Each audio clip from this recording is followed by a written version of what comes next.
clearly missing something. Because how did you get to school today? Well, maybe you rode a bike. That bike was engineered. Did you get on a bus? That bus was also engineered. You know what I mean? Every day we use science in our lives, and we see it all the time.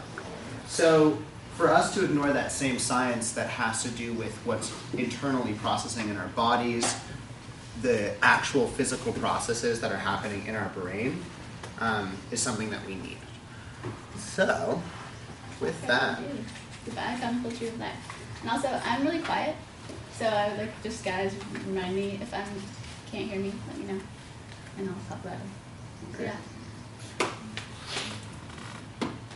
Ooh. It's my biochemical tree of life. Yeah, Jess made this beautiful pattern. Not going. There we go. So first of all, why do we care? This is sort of what we were just talking about. Why is it important to learn about chemistry and biochemistry? And I think it's important because it helps us understand what it means to be alive, especially when it comes to atoms and what's happening with electrons and things like that. We find that when we look at life at that kind of level, we're all really, really related. 90% of all of our atoms are carbon, hydrogen, and oxygen. And, yeah. I want to say one thing.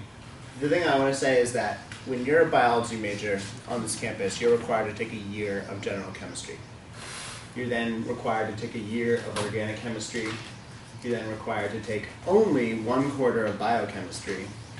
And then you have to take, a lot of molecular biology classes. But a lot of bio majors don't even get to study bio until like a year into what they're doing. Now, if you really look about what's going on in general chemistry and perhaps even things in physics, while it is important to understand biology, the amount of time we spend on general chemistry, in my opinion, is not exactly necessary. The second you get into organic chemistry, however, you start to realize, you're like, wow, all this stuff we never realized about how the world is working.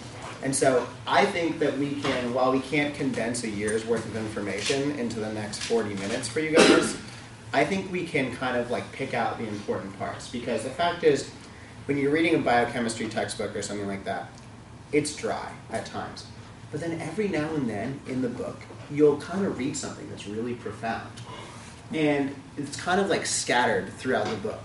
And so what we did was we kind of took those things that are just really fundamental and really profound from that biochemistry textbook or from that organic chemistry textbook and kind of pulled them out. And, there might be a time during this lecture where we can't answer something. To be honest, I can't wait till I can talk to you guys about neuroscience. I can't wait till I can talk to you guys about psychopharmacology or psychology of trauma or something that I want to talk about. But right now, we got to talk about this. So starting at the very basic, we have our atoms, and they're the basic units of matter. They consist of a nucleus of protons and neutrons, and the number of protons basically identify what atom it is, and they have electrons around the outside that do the interactions. So number of protons tell you what atom it is. We have a periodic table of elements. We're going to have the atomic number, which is the number of protons, atomic mass, which is the protons plus the neutrons, and then we have sort of the columns, which tell us how many electrons in the valence shell, which is the outermost shell, and those are the ones that are available for bonding. We have the trends on the next slide. Oh yeah, go to the next slide. Chops. Yeah, so it's really important to realize that, when you hear about an element like uranium or other obscure elements, that we're not really made of those type of elements. We're not made of gold or silver.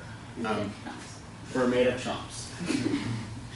And there definitely are other elements like chlorine and magnesium that we also have in our bodies that are really important. But I would know, I think it's generally important to know, what atoms compose life. The fact that when you pick up a rock and you pick up a leaf, you have to realize that you are multiply more related to that leaf than you are to that rock. So much more in the molecular structure.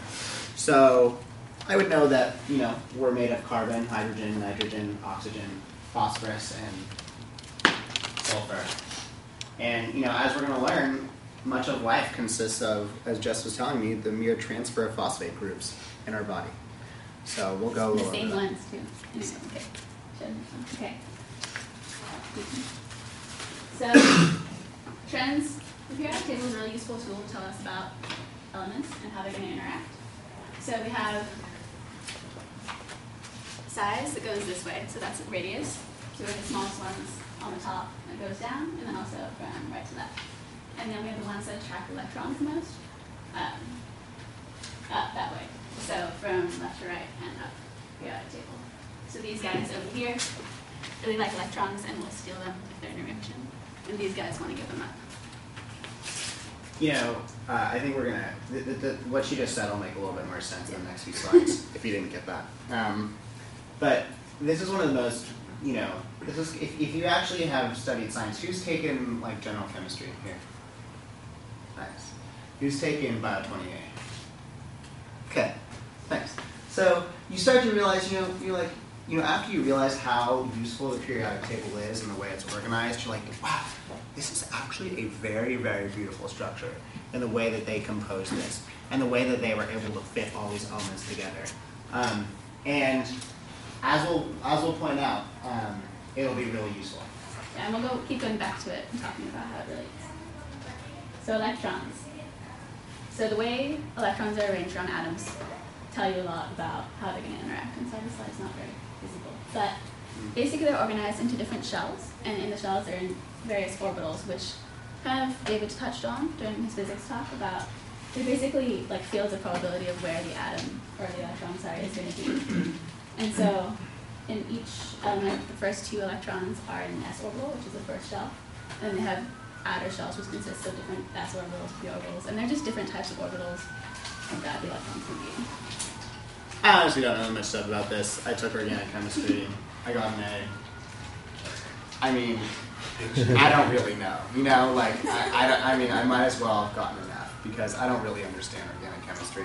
You know, to try and teach us this stuff. But I think it's cool to realize that this kind of circular structure, or this kind of like figure 8 structure right here, it's not like the electron is like kind of. I can't see my mouse.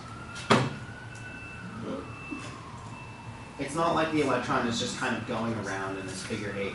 These two little, these two orbitals right here are merely the probability that the electron is there. Well, where it's most likely to be. Where it's most likely to be. And that's due to repulsion, so it's sort of also what they were talking about, like the lowest energy states of where they're going to be least like reacting with each other, I guess.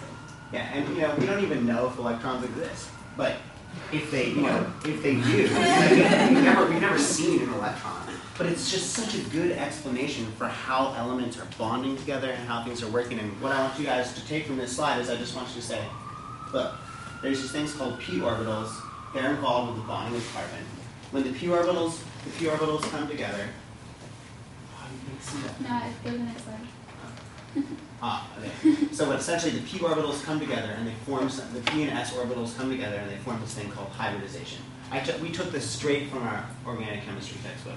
And because they form this hybridization, they come together. The hybridization allows the two molecules to form bonds. So as we see here, this molecule is 2 carbons and 6 hydrogens all bonded to each other. And the primary bond between the carbons is what you call an sp3 hybridization. You don't have to memorize all that. I just kind of wanted to show you, like, you know, this is not going to be like on your midterm. You know, I might ask you, like, we might ask about what's an orbital, you know, or something like that. I also have a cool video about orbitals to show you. Okay, cool. Ooh. So, like I said, they have the 2 electrons in the middle, and then they have outer shells. And on their outermost shell, they want to have 8 electrons, and this sort of determines how different elements are going to bond with each other. And the way that we show this bonding, when we draw it out, is through loose dot structures. And they show all the elements in the outermost shell. So you can see oxygen there has 6, because its atomic number is 8. So it has 2 in the middle and then 6 on the outside. And so it wants to make bonds it wants to make a bond so it can fill its octet. So it needs 2 more. Is it going to go back to periodic table? No. Black drop. Okay, let's go with this side.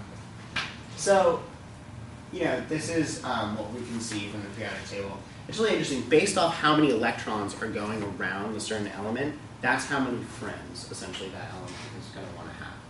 So, for example, carbon has 4 electrons going around it.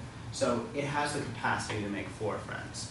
Now, it's a little more complicated than that because carbon can double bond, which means that it can use 2 of its electrons. So it could actually be really good friends with another element and kind of good friends with 2 other ones. Or carbon could be really good friends with 2 elements because it's forming 2 double bonds. Or carbon could be really, really, really good friends with 1 element, form a triple bond, and just kind of good friends with someone else. You know, it's like a capacity. I mean, how much capacity do you have? Do you have capacity to give your time and consciousness to like 1 million people? No, carbon's like you. That was a good analogy. It was kind of funny. It almost worked. So there are a couple different main types of bonds. First one is ionic bonds, and they go between the 2 charged particles, basically, or atoms. So a really good example of one is like sodium chloride or table salt. So sodium has 1 in its valence shell. So it's really good at giving it up, and chlorine has 7. And so what happens in the bond is sodium just gives its 1 up to chlorine, and they form a bond. It's important to remember that there's no in an ionic bond, there's no sharing of electrons. It's different. It's kind of like an attraction based off charges. It's like a magnet. You know, a positive is attracted to a negative. In terms of covalent bonding, when you see a molecule, like we're going to be, you know, the reason why we want to bring this up is you guys are going to be watching a documentary called Dirty Pictures. It was a chemist named Sasha Shulgin who was essentially credited with the rediscovery of a compound called MDMA. Now, in the compound MDMA, or any other compound that we're thinking of, whether it be Advil or aspirin or whatever, DNA, the electrons, or the base pairs of DNA, the electrons are being shared throughout that molecule. And that's a covalent bond. That's organic chemistry.